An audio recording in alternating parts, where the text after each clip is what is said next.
মণ্ডপ দেখতে দেখতে আমরা এসে পৌঁছালাম বেলেঘাটা অঞ্চলে। বেলেঘাটার ৩৩ পল্লী এরা প্রতি বছরই খুব যত্নের সঙ্গে এবং একটা থিম, একটা ভাবনার সঙ্গে নিজেদের পূজার যে অঙ্গন সেটাকে সাজিয়ে তোলেন।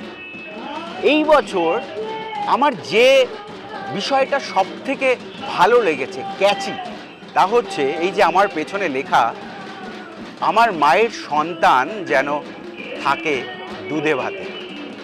পুরো মণ্ডপটাকেই একটা অন্য রকম আঙ্গিকে, একটা ভাবনায় সাজিয়ে তোলা হয়েছে।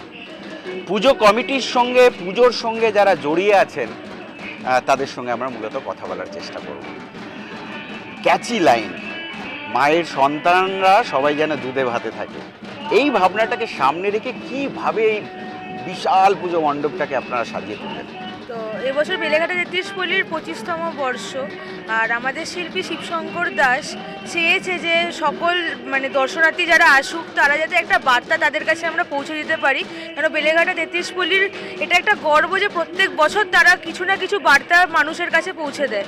সেরকম এই বছরে আমাদের যেরকম ৩ শর্ত ৩ আমরা কনসেপ্টটা রেখেছি, যে মানুষের নিত্য প্রয়োজনীয় জিনিস, যেরকম অন্ন, বস্ত্র, বাসস্থান আমাদের খুবই প্রয়োজনীয় জিনিস, তো সেটা নিয়েই কনসেপ্ট। এবং আমরা একটা ট্যাগলাইনও রেখেছি, আমার সন্তান যেন থাকে দুধে ভাতে। এর মানে হচ্ছে আমরা জানি বাঙালিরা বলে থাকে এবং সবাই বলে থাকে যে আমার ছেলে বা মেয়ে জন্মানোর পর যে তাদের যে বাবা মা থাকে চায় যাতে সে অন্তত দুধ ভাতটা খেয়ে যাতে ভালো থাকতে পারে। দুধ ভাত খাওয়া মানে সে অনেকটাই ভালো রয়েছে। দীর্ঘদিন ধরে আপনারা এই পুজোটা দেখছেন, এই পুজোর বিবর্তন তার সঙ্গে আপনারা জড়িয়ে থাকেন এবং দিনকে দিন আরও বড় হচ্ছে, আরও মানুষের কাছে পৌঁছাচ্ছে, কি বলবেন? দেখুন, বেলেঘাটা ৩৩ পল্লী এটা কলকাতা শুধু বলবো না, পশ্চিমবাংলার বুকে একটা আইকন।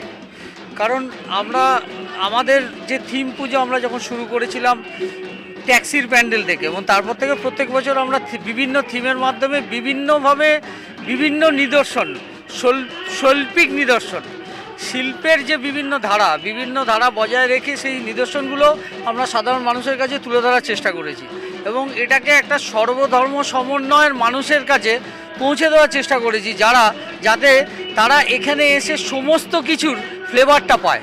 আপনার কাছে আরেকটা জিনিস জানতে চাই, সেটা হচ্ছে এই যে বিশাল কর্মকাণ্ড আমরা দেখছি, শুধু পুজো অঙ্গন নয়, তার আশেপাশেরও যে সমস্ত বাড়িগুলো আছে সেইগুলো থিমের একটা জায়গা তৈরি করে দিয়েছে। তো এই যে আশেপাশের মানুষের এই পুজোর সঙ্গে জড়িয়ে যাওয়া, সেটা তারা কতটা সহযোগী হন, আপনারা তাদের সহযোগিতা কতটা পান? অ্যাকচুয়ালি ব্যাপারটা হচ্ছে আমরা তাদেরকে যতটা পারি, পা থেকে মাথা অবধি যতটা পারি সহযোগিতা করি, যার জন্য তারাও আমাদেরকে সম্পূর্ণভাবে সহযোগিতা করে এবং তারা এই যে আমরা এত কিছু লাগিয়েছি করেছি আমরা তাদের সহযোগিতাকে নিয়েই করেছি এবং তারা আমাদেরকে সম্পূর্ণভাবে সহযোগিতা করেছে। বিশাল মণ্ডপ, কর্মকাণ্ড এবং আর্ট দেখতে দেখতে একেবারে শেষে কিন্তু দেবী দুর্গার রূপ আপনারা দেখতে পাবেন এবং তার মধ্যেও একদম বৈচিত্র্য, অন্যরকম দেবী দুর্গার মূর্তি, দেবী দুর্গার রূপ। কি বলবেন দেবী?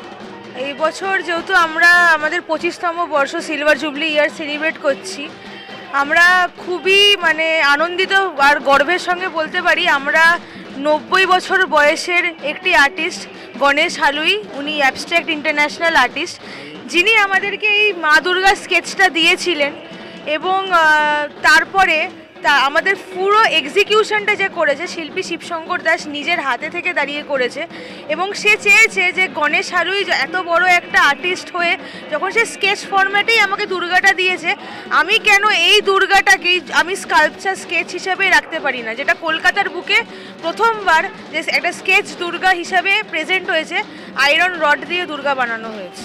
ফলে আপনাদের জানাই যে আপনারা কলকাতা শহরের অনেক পুরানো পুজো দেখেছেন, সেই অর্থে সেই জায়গায় দাঁড়িয়ে ৩৩ পল্লী কিন্তু সবে যুবক, কিন্তু তাদের ভাবনা, তাদের মণ্ডপ সজ্জা, তাদের প্রতিমার যে আর্ট, তা বিগত বেশ কয়েক বছর ধরে কলকাতা কেন সারা ভারতবর্ষ, বিশ্বব্যাপী মানুষের মন কেড়েছে। এবারও কিন্তু তার ব্যতিক্রম নয়। ফলে শুধুমাত্র মধ্য কলকাতা, দক্ষিণ কলকাতা কিংবা উত্তর কলকাতার ডিভাইড করে নয়, কলকাতার যদি বেস্ট কয়েকটি পুজো দেখতে চান তার মধ্যে নিঃসন্দেহে বেলেঘাটা 33 পল্লী জায়গা করে নেবে। এবং তারা আবেদন করছে, আর্জি করছে, প্রার্থনা করছে দেবী দুর্গার কাছে যে তার সন্তানেরা যেন দুধে ভাতে থাকে। দেখতে থাকুন এস নিউজ। ক্যামেরায় অমিতাভর সঙ্গে মুজিবের রিপোর্ট।